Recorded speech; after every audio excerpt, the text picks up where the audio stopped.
Hi guys, welcome to legal edge after college. मैं हूं Arpita and आज मेरे साथ है वो टॉपर जिससे जिससे एक बहुत बड़ी कंफ्यूजन तुम्हारी भी क्लियर होने वाली है। ठीक है, now this person Pratik has cleared CLAT and AILET, that too with flying colours in both the exam. है ना, क्लैट में टॉप 50 के अंडर रैंक है उसकी, 37 to be exact, right? Yes ma'am. Yes ma'am. And AILET में AIR 3। ठीक है, AIR 3।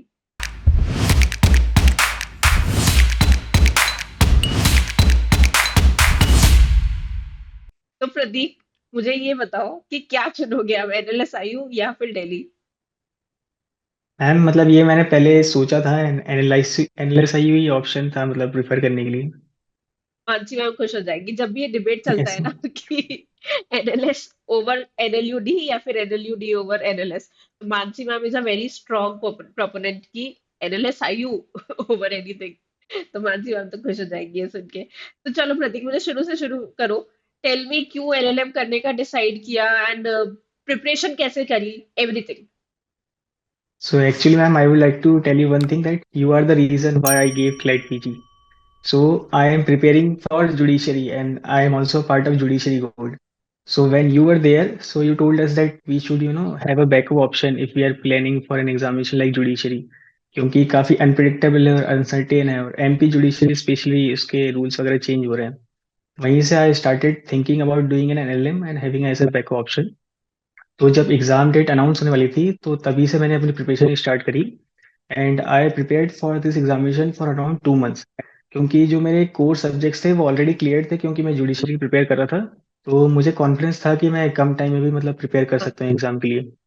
तो first of all I did was that I made the list of the subjects based on analysis of PYQs. और उसे मैंने 2 parts में divide कर लिया. जैसे कि पहली लिस्ट में subjects like international law, jurisprudence and family law, जिसकी श्योरिटी थी हमें कि ये आने ही आने हैं हंड्रेड हाँ, परसेंट. हाँ। और बाकी एंसिलरी सब्जेक्ट्स में मैंने लग रही थी जो कि रिसेंट में न्यूज़ में थे. तो जो इंपॉर्टेंट सब्जेक्ट्स थे उन्हें मैंने नोट्स पर बना के प्रिपेयर किया. और जो बाकी सब्जेक्ट्स हैं उन्हें मतलब मैंने एक बेसिक ओवरव्यू ले लिया एक्ट क्या है, along with the case law जो इसमें कि उन्हें रिसेंटली रेफर किया गया है. तो क्योंकि जैसे कि बहुत सारे सब्जेक्ट्स हैं, कोई डिफाइंड सिलेबस नहीं है क्लाइट पीजी का. तो फर्स्ट ऑफ ऑल ये बहुत इंपॉर्टेंट है कि मतलब आपको अपना ही शेड्यूल बनाना पड़ेगा, अपना ही सिलेबस बनाना पड़ेगा. क्योंकि फिर वो लास्ट में इतने सारे एक साथ सब्जेक्ट्स हो जाते हैं करते करते कि फिर वो बहुत बर्डन हो जाता है. तो अग्रीड, आपको अग्रीड। प्रिसाइज इसमें तो आपको प्रिसाइज होना पड़ेगा कि आपको किस सब्जेक्ट को कितना इंपॉर्टेंस देना है और कितना टाइम देना है. हाँ। तो ऐसे ही मैंने डिवाइड करके और बाकी जो छोटे छोटे सब्जेक्ट्स है उन्हें सिर्फ केस लॉ के थ्रू और बेसिक ओवरव्यू ले लिया उसका, उसके हिसाब से प्रिपेयर करी. Following up what you said, एक चीज जो मैंने नोटिस की है ना, जो टॉपर्स होते हैं ना, वो ना खुद की स्ट्रैटेजी खुद ही बनाते हैं। They don't wait for strategy कि हम बताएं स्ट्रैटेजी क्या होनी चाहिए। मतलब जहां कहीं भी गाइडेंस की जरूरत होती है थोड़ा बहुत पूछते हैं, लेकिन उनकी स्ट्रैटेजी उनके हेड में बहुत क्लियर होती है कि उन्हें इस दिन ये करना है, इतना इतना ध्यान इस पे देना है, इस पे देना है। क्योंकि उनका होमवर्क बहुत स्ट्रांग होता है, उन्होंने सारे प्रीवाईक्यूज अच्छे से एनालाइज कर रखे होते हैं। पीवाईक्यूज से उनको पैटर्न समझ में आ जाता है। इसके अलावा फिर करंट न्यूज से क्या क्या चीजें आती हैं वो चीजें उन्हें पता होती है। तो आई थिंक उनकी खुद यस की मैम. स्ट्रैटेजी ही इतनी स्ट्रांग होती है कि they don't need any strategy from us particularly. हम लोगों से अलग से स्ट्रैटेजी उसको जरूरत नहीं पड़ती है, right? Yes ma'am, specially for client PG क्योंकि उसका सिलेबस डिफाइंड नहीं है, हमें क्लाइट के द्वारा कुछ दिया नहीं रहता है. तो वो बहुत ही वेग सा है क्योंकि अब स्टार्ट प्रिपेयर करते हैं तो सबसे पहले सिलेबस ही देखते हैं हम लोग. तो अब सिलेबस ही नहीं है तो मतलब फिर वही डाउट हो जाता है. तो इसलिए हाँ, पीवाई की उसका एनालिसिस करके आपको सिलेबस तो मतलब आपका करना ही पड़ेगा स्टार्टिंग. वहीं से आप एग्जैक्टली। फिर प्रिपेयर कर सकते हैं. तो अब अगर मान ले तेरा LLM भी हो जाएगा, ठीक है, एंड LLM के बाद क्या, व्हाट हैव यू थॉट कि इसके बाद क्या? हम जैसे कि एलएलएम तो मैंने कहा कि वो तो मैं जुडिशरी के लिए प्रिपेयर कर रहा था तो उसके हाँ, ड्यूरेशन में आ गया. तो अभी हाँ, प्लान तो जुडिशरी का ही है, मतलब कि जुडिशरी करना है. हाँ। And as a backup option I have thought that I would go into academics. तो उसके बेस लिए मैं एलएलएम कर रहा हूँ. बहुत सही ऑप्शन है। मतलब जब आप जुडिशरी के लिए पढ़ते हो, मतलब मैं तेको अपना एक्सपीरियंस बता रही हूँ जब मैंने जुडिशरी के लिए पढ़ा और मेरा सिलेक्शन कहीं नहीं हुआ, है ना, मैंने MP में ही 3 एक बार इंटरव्यू दे दिए एंड यस नहीं मैम. आपका सेलेक्ट हुई। तो इतना ज्यादा ज्ञान था ना मेरे अंदर कि मैं किसको बताऊं कि मैंने इतना सारा पढ़ा हुआ है। तो जब मैंने पढ़ाना शुरू किया तो बहुत teaching came very naturally to me, क्योंकि मैंने हर चीज यस. इतना इन डेप्थ पढ़ा हुआ था, इतना माइन्यूटली एक एक चीज पढ़ी हुई थी। तो it came very naturally to me कि किस इस चीज पे कितना फोकस करना है, किस चीज को कैसे पढ़ाना है। तो मुझे जेन्युइनली लगता है कि जो बच्चे जुडिशरी के लिए तैयारी कर रहे हैं, वो एज अ बैकअप अगर एकेडमिक्स में आ भी जाते हैं ना, तो they become really good faculties, वो काफी अच्छे फैकल्टीज बनते हैं। तो अगर एकेडमिक्स में आता है तो welcome to academia. Yes, I'm sure. ठीक है, बाकी मुझे पता है you will clear judiciary as well. So Prateek के बारे में मैं एक और चीज बताती हूँ। प्रतीक ने क्लैट की प्रिपरेशन की थी लीगल एज से, ठीक है। फिर इसके बाद Yes, ma'am. जुडिशरी की प्रिपरेशन के लिए he is currently a student of judiciary gold. And इसके बाद क्लैट पीजी की प्रिपरेशन के लिए ही इज जॉइंड एलईएसी। तो टॉप रैंकर्स की जर्नी हो गई है कंप्लीट, है ना। दो जगह तो रैंक ले आया है, अब बस जुडिशरी की रैंक बची है, वो भी ले ही आएगा, I am pretty sure. Yes ma'am. और मैं एलेट के लिए भी जैसे कि पूछते हैं लोग कि मतलब कैसे वगैरह क्या हाँ। अलग से प्रिपेयर किया। तो एलेट की मतलब ऐसा कोई अलग से मैंने प्रिपेयर नहीं किया, क्योंकि जो एलेट पीजी है वो कंपैरेटिवली थोड़ा कम वो है, मतलब कॉम्पिटिटिव एज कम्पेयर टू हाँ, क्लैट पीजी। और जैसे कि उसमें पैसेज बेस्ड क्वेश्चन नहीं आते हैं, तो वो टाइम मैनेजमेंट भी बहुत ईजी हो जाता है आपका। तो अगर आप क्लैट के लिए अगर अच्छे से सीरियसली प्रिपेयर कर रहे हैं, तो I don't think that AILET should be in problem for you. Exactly exactly. AILET में मुझे लगता है कि दो चीजें आपको बहुत अच्छे से करनी चाहिए। एक है प्रीवियस ईयर क्वेश्चंस, बहुत अच्छे से देखो उसको। और दूसरा है जितने एमसीक्यूज प्रैक्टिस कर सकते हो उतने एमसीक्यूज प्रैक्टिस करो, क्योंकि वहां तो वही आता है, कोई बहुत से अलग से तैयारी की जरूरत वहां पे तो नहीं पड़ती है।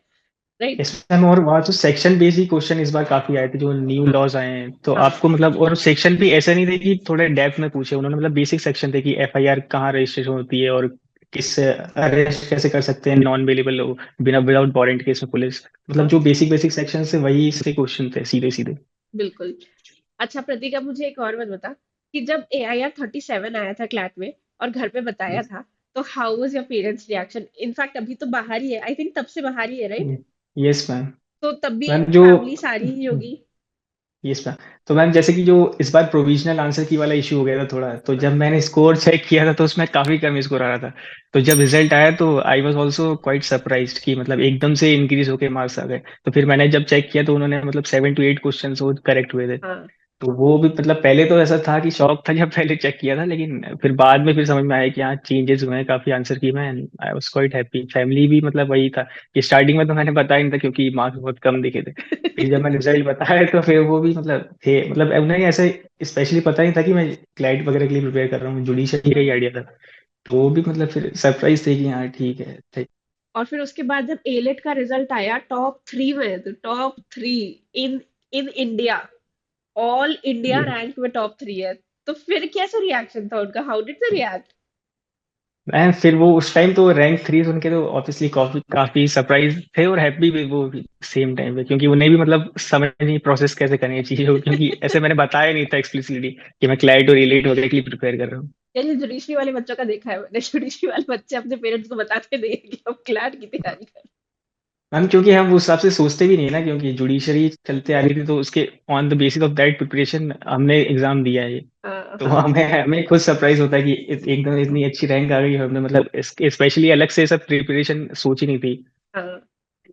तो और अलग से प्रिपेयर नहीं किया था। जुडिशरी वाले एस्पिरेंट्स का तो मैं बता सकती हूँ कि अगर वो 2 महीना या 1 महीना भी बहुत अच्छे से तैयारी करे ना, तो वो बहुत अच्छे यस मैम। से रैंक क्रैक कर सकते हैं। लेकिन जो स्टूडेंट्स जुडिशरी की तैयारी नहीं कर रहे हैं, जिन्हें बिल्कुल बेस से पढ़ना शुरू करना है, तो उन्हें तो बहुत जल्दी प्रिपरेशन शुरू कर देनी चाहिए। एंड बहुत सारे बच्चे ऐसे भी हैं जिन्होंने बिल्कुल मतलब दिसंबर जनवरी से पढ़ना शुरू किया था, they have got really good ranks. लेकिन वही है कि या तो आपको पढ़ना तो है ही, आप जुडिशरी के लिए साल भर से पढ़ रहे हो तो भी आप ये एग्जाम निकालो, लेकिन जुडिशरी की भी साल भर की तैयारी लगती है। और अगर यस आप मैम। इसी एग्जाम की तैयारी कर रहे हो तो भी शुरू से ही शुरू करना है। तो क्योंकि मैम वो पैटर्न भी चेंज हो रहा है, जो हाँ जैसे पहले था कि केस लॉ बेस पे ज्यादा क्वेश्चन आते थे, लेकिन अब वो फंडामेंटल्स पे ज्यादा फोकस कर रहे हैं। तो हाँ अगर आपको मतलब बेसिक नॉलेज है सब्जेक्ट की, भले ही केस लॉ आपको पता नहीं है एग्जैक्ट जो पैसेज में आया है, फिर हाँ। भी on the basis of the basic knowledge that you have about the subject and on the basis of the information that has been given to you from the passage, you would be able to solve most of the question. आपको इन absolutely. Depth knowledge पता होने की जरूरत नहीं है passage. हाँ तो वो आप फंडामेंटल्स पे ज्यादा फोकस करते हैं रादर देन केस लॉ, और जो लैंडमार्क केसेस होते हैं वहाँ वो ज्यादा आ रहे हैं आजकल। तो आपको एब्सोल्युटली। फंडामेंटल्स पे क्लियर तो होना ही पड़ेगा अच्छे से। प्रतीक, मुझे ये भी बता कि जब तैयारी कर रहा था तो कोई बुक्स, कोई रिसोर्सेस अलग से रेफर किए थे क्लैट पीजी के लिए, या फिर जिन जो तेरे पास जुडिशरी का मटेरियल था उसी से तैयारी करी थी? मैम जुडिशरी की तो जैसे हम लोग एग्जॉस्टिव नोट्स बनाते हैं क्योंकि मेंस वगैरह के हिसाब से प्रिपेयर करते हैं, तो हाँ वो सब्जेक्ट्स तो क्लियर थे मेरे। और हाँ जो बाकी सब्जेक्ट्स हैं उनके लिए मतलब मैंने वेरियस सोर्सेज जैसे यूट्यूब वगैरह हुए, और जो एलईसी का भी जो नोट्स थे वो काफी प्रिसाइज थे। तो उन्हीं के बेसिस पे मैंने अपने खुद के भी नोट्स बनाए थे शॉर्ट में, हाँ। और फिर उसी के अकॉर्डिंग मैंने प्रिपेयर किया। मतलब उससे ज्यादा मैंने नहीं किया था, और सफिशिएंट है क्योंकि जैसे कि मैंने बताया कि सिलेबस बहुत वास्ट हो जाता है। तो हाँ आप मतलब कितना भी कर लीजिए, फिर वो ऐसा हो सकता है कि आप बहुत सारी चीजें पढ़ लें और आपको एग्जाम में फिर वो बेसिक चीजें भी आप भूल सकते हैं। तो एग्जैक्टली आपको exactly. प्रिसाइज तो होना पड़ेगा आपके प्रिपरेशन में, तो हम लोगों ने क्योंकि पता है जो सब्जेक्ट बहुत सारे कवर करने के पिछले लिए। साल हम लोगों ने सारा अपना आरएसएम जो भी था ना सब कुछ रिवाइज करवाया था।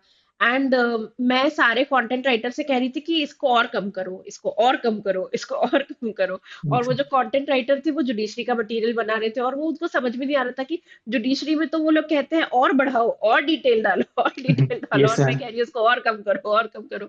तो वही है कि एग्जाम एक एग्जाम अलग अलग है, सिलेबस सेम है, लेकिन पढ़ने का तरीका बहुत अलग हो जाता है।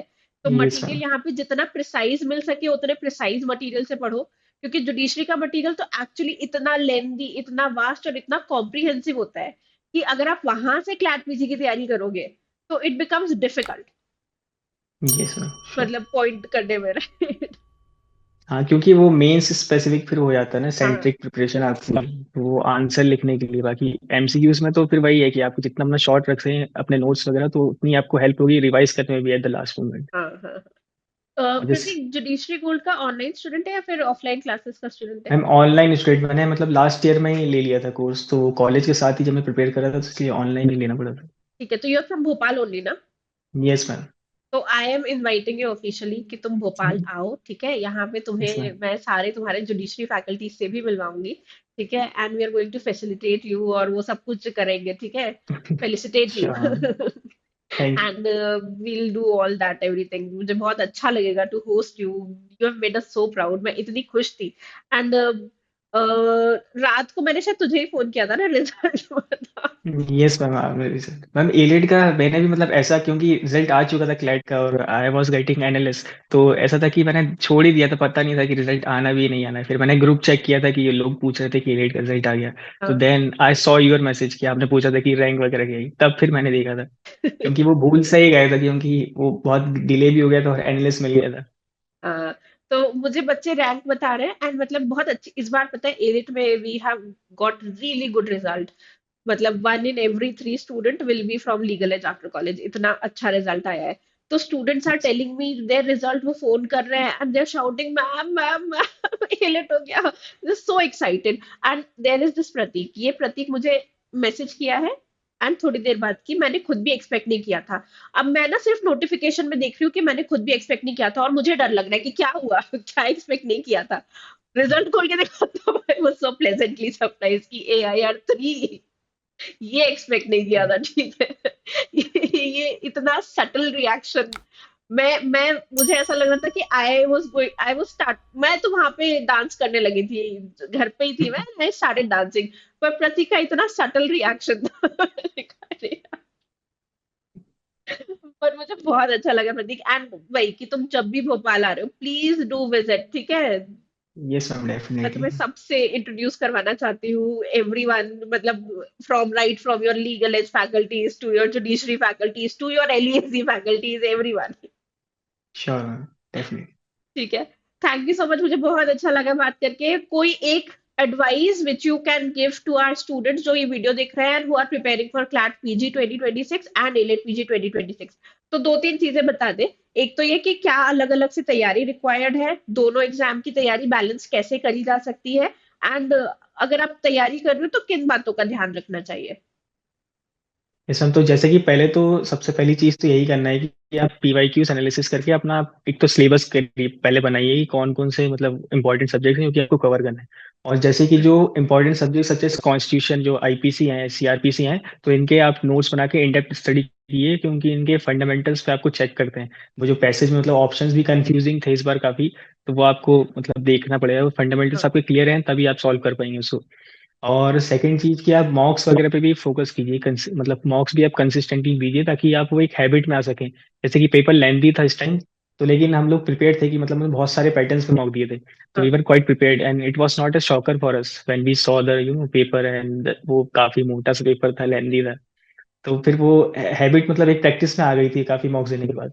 एंड मॉक एनालिसिस के लिए भी I made a short notebook for it, और उसमें मैं वन लाइनर्स में लिखता था कि मतलब कौन कौन से चीजें मुझे लग रही इंपॉर्टेंस। तो हम्म वन लाइनर्स में लिखने का ये फायदा है कि मतलब वो काफी हैंडी हो जाता है, और मतलब दो तीन मल्टीपल रीडिंग्स करिए आप उससे, मतलब वो ऑप्शन देखिए फिर आपको हो जाता है, वो ऐसे याद करने की जरूरत नहीं पड़ती उन्हें। और हम्म। जो मॉक से मतलब कुछ कुछ तो क्वेश्चन आते हैं, एक दो तीन क्वेश्चन डायरेक्टली आए थे। और हाँ जो क्वेश्चन नहीं भी आते हैं तो आप उसका एनालिसिस अगर अच्छे से करते हैं तो ऑप्शंस को एलिमिनेट करने में काफी हेल्प हो जाती है। तो मॉक्स पे थोड़ा ज्यादा फोकस रखिए, और जो मॉक्स का एक्सप्लेनेशन पार्ट होता है स्पेशली उस पे इस एक्सप्लेनेशन को अच्छे से पढ़ के, मतलब एक्सप्लेनेशन पे थोड़ा अपने वन लाइनर्स के नोट्स बनाइए। हाँ और लास्ट में तो मैम वही है कि आप कंसिस्टेंट रहिए अपनी वो प्रिपरेशन से, और मतलब मॉक्स रख देते रहिए और कंटिन्यूस रिवीजन करते रहिए। केस लॉ पे आई वुड से कि अब जैसे जो पैटर्न चेंज हो रहा है, तो जो रिसेंट के केस लॉज हैं आपके पास अगर टाइम है तो कीजिए, वरना आप जो कॉन्स्टिट्यूशनल बेंच के जजमेंट है उस पर फोकस करके भी आपका मतलब अच्छे से एग्जाम को स्कोर अच्छा हाँ कर सकते हैं उसमें। हाँ। बाकी लैंडमार्क पे अब ज्यादा फोकस करना चाहिए मेरे हिसाब लैंडमार्क से, पे जो भी फोकस पैटर्न हो करना गया। चाहिए, कॉन्स्टिट्यूशनल जजमेंट पे फोकस करना चाहिए। एंड मतलब रीसेंट से अगर पैसेज आ भी जाता है तो उसमें क्वेश्चन जो होते हैं वो तो फंडामेंटल्स के ऊपर ही होते हैं, वो तो यस मैम, बेसिक। वही कि हाँ आपको अगर इन डेप्थ नॉलेज भी नहीं है तो आप पैसेज के बेसिस पे, आपके फंडामेंटल्स के बेसिस पे आप you would be able to solve solve. Most of the questions. हाँ ठीक है। तो ऐसा नहीं है कि आपको जरूरत पड़ेगी इन डेप्थ नॉलेज की। एब्सोल्युटली।